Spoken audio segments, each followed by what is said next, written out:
Hi parents, I just wanted to record a message for everyone just to let you know how our off-season workouts are going and to talk about our expectations for the upcoming season. Before I do that, I just want to say thank you. The kids are making great progress. Really happy with what we're seeing and really think good things are going to happen for us this season. And the boys are just fantastic. They're all great kids. Another point that I want to start off with is talking about money and payments. So thanks everyone for their payments so far. We're anticipating that our final cost for the season is going to be around $800, and that does not include the World Series that we have scheduled as our last event. The reason that we don't include that in the cost is that we have to qualify for that event, so we can't register yet. We've had a significant increase in cost this year for our off-season training at our team training at Goals Performance Academy. The rates have increased due to COVID, so the costs there have gone up quite a bit this year. So we have to cover that through the player fee, and that's split across the whole Shamrock organization. Again, the cost for doing the training here at my house with me is $0. So that is not something that's included in the cost. I just do that because I want the team to improve. There is now an online portal on shamrockbaseball.com, which I'll send out a link where you can make your payments directly versus sending them to me. So then you can make a payment at your convenience. I'll include the link.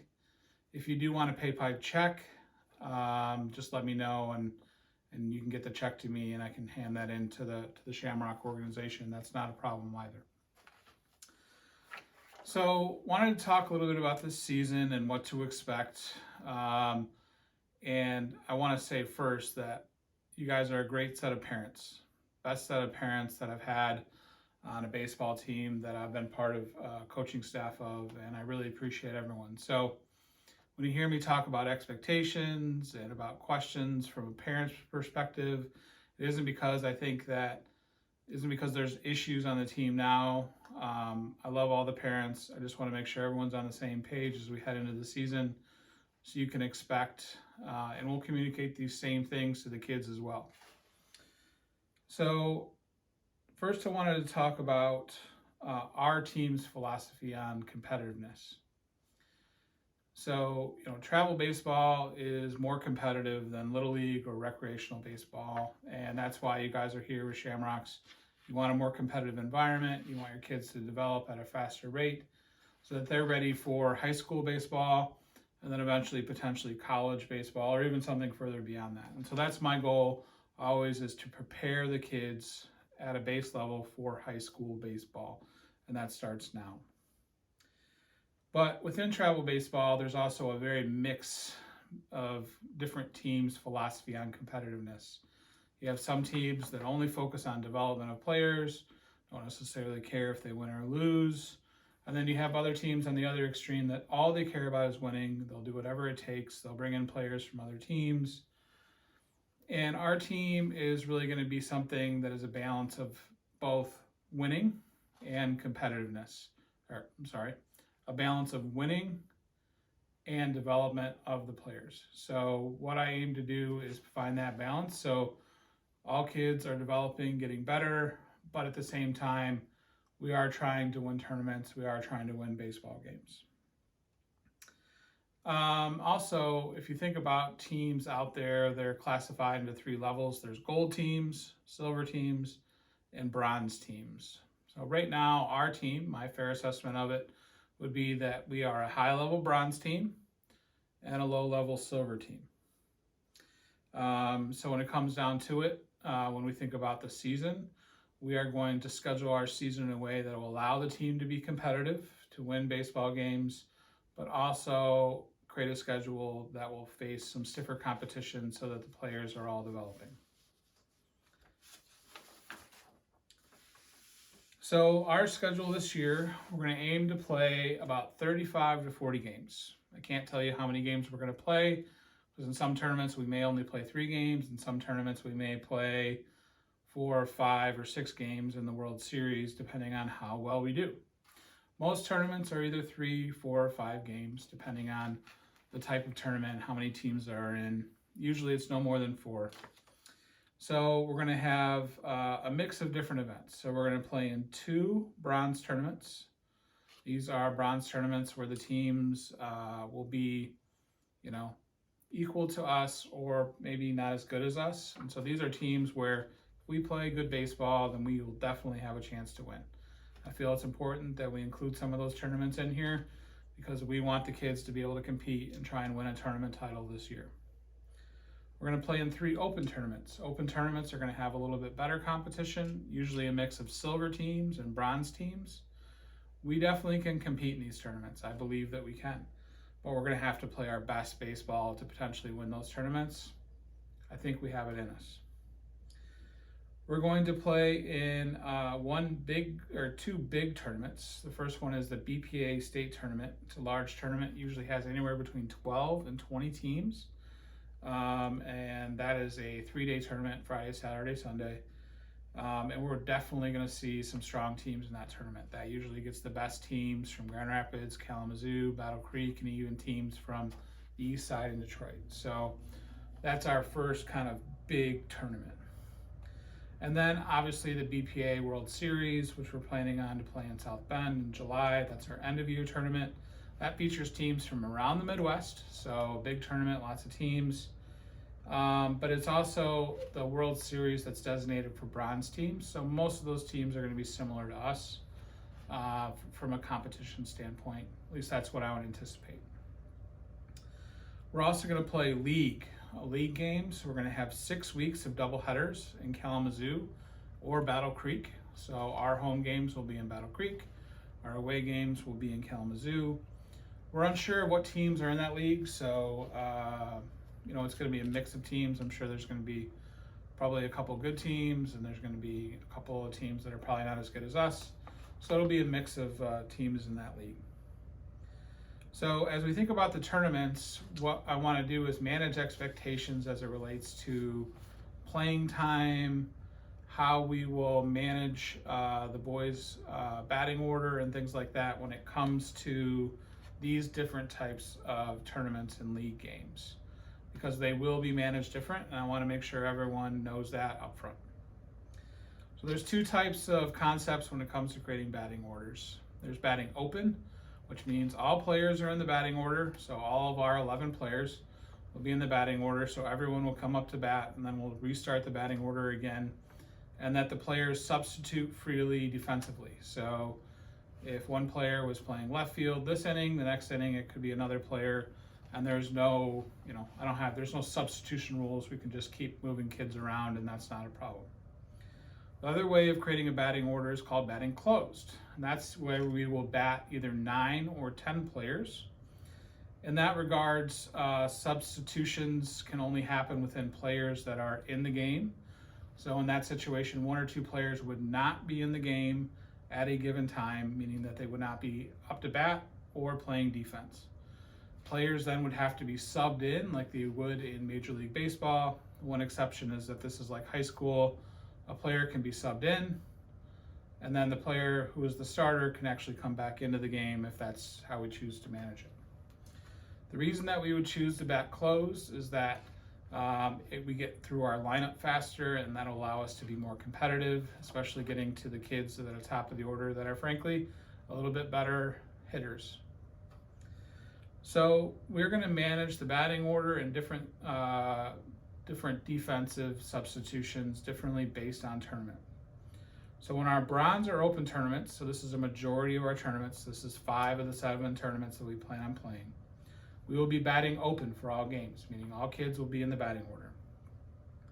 Batting order will be determined by performance. So the better hitters will hit at the top of the order, and the hitters that are maybe struggling will be down towards the bottom. And we move things around through the season, so where a player starts doesn't mean that's where the player is going to be the whole season. Defensive playing time will also be based on performance, but my goal will be in those games is to make sure that a player does not sit more than 1 inning in a row. So if a player is on the bench for one defensive inning, the next inning my hope would be that I'd rotate him in, but that's not a guarantee. In those tournament, pitching opportunities will also be based on the performance of a pitcher and also the situation. So we have all the kids on the team can pitch, and depending on what we need at a specific point in game, maybe we want a kid that throws strikes, but maybe a little bit slower, and then follow up by a kid that throws faster. Then we'll manage that in, but basically it doesn't, not all kids will pitch in tournaments, is what I'm saying. Now in our big tournaments, which is the BPA State Tournament and the BPA World Series, our plan right now is that we would bat close for all games, meaning that we would manage, we would have 9 or 10 players at bat, and we would have 1 or 2 players on the bench, and then those players would sub in. Batting order, again, would be determined based on performance. Although we would be batting closed, and some kids would start the game on the bench, what I have decided to do, which I think is fair and fair for the team, will be that every player gets a minimum of 1 at bat and 1 defensive inning, meaning that every player will play in a game. No kid will sit out an entire game. I promise you that. Starting and bench players, so the players that start versus the players that are on the bench, will vary game to game. So I will also try and manage it so that if player A is starting this game and player B is on the bench, then maybe they would switch in the next game. But again, as we get deeper into those big tournaments and we have a chance to win, that may not be the case. Pitching opportunities in our big tournaments are going to be based on performance. So not everyone will pitch in the big tournaments. Now, league games. So we're going to have 12 league games, so it's 6 weeks of double headers. We're going to be batting open for all games. The batting order for league will be based on balancing the total number of plate appearances for our league games in the total season. I treat the league games for developmental purposes. Yes, we will try and win those games, but at the same time, those are great opportunities for maybe a player that hasn't had as many at-bats during the season to put them up in the order so they can get some more at-bats, more time at the plate, help them develop. And that we'll look for equal playing time on defense, meaning that, probably each kid will sit 1 inning. Maybe one will have to sit 2, depending on how many innings we're playing, etc. But we'll really spread the playing time equally across the team in our league games. And our league games will also be pitching opportunities for all players. So if we have players that are still working on their pitching skills, then the league games is where we'll put them in, allow them an opportunity to pitch in a live game and keep them developing on that course. At this point, most of the kids on the team, I could see pitching definitely in league games, but I could see a lot of our kids on the team also pitching in tournament games as well. Kids have come a long way. So I don't want the message to be, well, my kid may not pitch this year, or my kid may not get as much playing time. I want the message to be, we're going to balance competitiveness and winning with developing the kids. So I'm going to be pretty balanced in that. I'm going to make sure everyone gets a fair amount of playing time during the season. At the same time, it's travel baseball, so you do have to earn that through your performance. And the next question you may have is, how do we measure performance? So we use Game Changer, and that's a huge thing in managing performance. So in Game Changer, I look at all the statistics, both from a batting and a pitching and a fielding perspective, and I use those statistics very deeply to figure out who's performing well and who has room to improve. And we use those statistics to help us understand which players should go in which spot in the batting order, who are our best pitchers, who's best at certain places on the field. And then we also balance that with what we see in practice. So as we have practices during the season and our off season, we have a good feeling now about who's going to be our best players at certain positions, but that certainly will change. I guarantee you that the batting order will change through the year. I've seen it where kids were down at 9, 10 in the batting order, and by the end of the year, they're batting 3rd or 4th. And I let the statistics tell the story.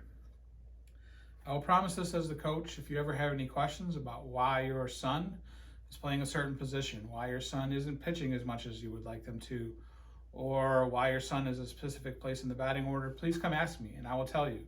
I will show you the statistics that I have and tell you why they are doing what they're doing and how they can improve. And again, I want every player on this team to eventually be high school baseball stud, and so they have to start improving from here. The bottom line is our stronger players are going to have more game time, more at-bats than some of our players that are still developing, right? But we'll make sure that all the players get a good amount of playing time this season. So just quickly want to talk about my expectations of the parents. And these aren't anything that I think we haven't gone over before, but I just want to reiterate it. So during the game, I'm going to really ask parents to not coach their kids during the game. I've been guilty of this as a dad, trust me. And actually, my older son, Caleb, asked me to stop doing this. So that was kind of eye-opening for me. But so really avoid like mechanical tips, like keep your elbow up or watch your feet during the game. It's better just to give them positive praise, encouragement, like go get them, you got this, things like that. And that'll just keep them positive, keep them moving. We try and keep our coaching during the game as simple as possible, because all the work in practice and all the work in the off season, that's where we really work on mechanics. Once we get into the game, it's really more reactionary than anything. I do ask that parents not come into the dugout during the game. If by chance your son is ill or has been injured, we will come get you if we feel like they need some assistance from mom or dad. If you have any questions about your son, again, please come to me directly. If there is a specific incident, like you're really unhappy with how something went down in a game, how we managed a certain situation, how I talked to your son, what I would ask is that you wait 24 hours before you talk to me. And the reason that is that just allows emotions to cool down, allows us to think about the situation a little bit more, and then you can come talk to me. I have an open door policy. If you have any general questions, have any thoughts about what you would like to see different on the team, I'm happy to listen. I may not agree with you. I may say, well, that's not something that I would like to do, but I will always listen and I will tell you why or why not I would choose to use your advice. But always, again, happy to answer any questions. I do ask that parents not make any negative comments to umpires or opposing coaches or players. This hasn't been an issue in the past. I don't think it will be one moving forward. At this age group, we're going to get a mix of different umpires. There's going to be bad calls. They're going to upset me. They're going to upset our kids. But the less that we as coaches or as parents react to them, the more the kids are just going to get used to it and let it go. We may choose to argue a call with an umpire, but let the coaches do that, not have the parents do that. And the last request I have is just understand that coaches aren't perfect. We're going to make mistakes during the season. Do not expect perfection. I'm the first one to say, that was my bad. Whether that's a call on the field, a substitution, whatever, we're going to make mistakes. And we also learn from that as coaches. So what you should expect from us as coaches, we're going to coach your son in the best way we can. Each player is different. We have some kids that respond to a certain style of coach. We have other kids that don't respond to certain styles. So I try and coach each kid differently. I talk to them a little bit differently. So just understand that that's my approach. I try and customize it as best I can. And Coach Corey does as well. We use both successful moments and mistakes as coaching moments. So when a kid does something well, we will praise them. We'll be like, that's what we're talking about. Yeah. And if a kid makes a mistake, we're going to point it out. At times, we will get excited. At times, we'll get a little bit upset. We experience emotions just like everybody. We put a lot of time and effort into this. At times, we may use stern or loud voices. I know that already in practice a couple times, I've been stern with a few of the kids, and I've had to because they were lacking focus, and I had to make sure I got my point across. I didn't yell or berate or insult the kids. I just had to use a little bit more of my stern voice. I promise that we will never personally insult your children. We will never call them stupid, dumb, anything like that. We will never do anything to make them feel bad about themselves. Quite the opposite. I want them to feel great about themselves. We will also answer questions from you and your son. kids are getting to be the age where I really start to encourage them to talk to their coaches. So if your son has a question of why they aren't pitching as much as they'd like to, one thing you can do as a parent is, well, maybe you should ask Coach Mike about that, or maybe you should ask Coach Corey about that. We'd be happy to talk to your son about that, give them a truthful answer. As your kids grow up, and many of these kids aren't too far from being in high school, they're going to have to talk to their coaches, not parents talking to coaches. We will also always be respectful to umpires and the opposing team. I know a lot of the coaches I'm going to be playing against. Some of them are my friends. So you may even see me smiling, shaking hands, talking with them, and that's okay. We want to be one big baseball community. I've encouraged the kids to make friends on opposing teams as well. We're not a win-at-all mindset team. We want to be friends on and off the field. We want to compete. We want to win on the field, but we want to do it in a way that is consistent with, being good people. So a few last things. I wrote up some questions, and I'll send this all out to the team so you have it. So some questions that I've frequently gotten in the past. My son wants to play Little League or local recreation team as well as Shamrocks. Is that okay? And I would say, if your son wants to play Little League or on a local rec team, this is allowed, but I do not recommend it. The reason I don't recommend it is that it can create fatigue during the season. I've seen this where kids play so many baseball games, they either get sick of baseball or their body gets fatigued, especially their arm. If you do choose to do this, and it's fine if you do, all Shamrock activities, including practice, need to be the priority over Little League or recreational ball. If you do choose to do this, you need to let me know so that I can also manage your son from an arm care standpoint. So how much they're throwing, how much they're pitching, so we don't over fatigue their arm or create an injury. That's the last thing that we want. Another question would be, another travel team has asked my son to play with their team on a weekend. We don't have a tournament. Is that okay? And this has happened before on lots of teams, and some of your sons may be approached to play on another travel team on a weekend. We don't have a tournament. If this does come up, you need to ask me before you accept that invitation. And the reason that is that in some instances, it's just not allowed. Based on the tournaments that we're playing, the leagues we're playing in, if your son wants to play on another team, he can't because he's already on our roster, and it's not allowed by certain tournament organizations. In some instances, it would be allowed, but again, you need to ask me for permission so I can make sure that it's okay, so we don't lose that player for the rest of the season. Another question we often get is, will the team add new players during the season? So last year we did add a player during the season, and that's because we were down to 9 players and we needed a 10th player. And that's basically the policy that we're going to have. We are not looking to add any additional players during the season.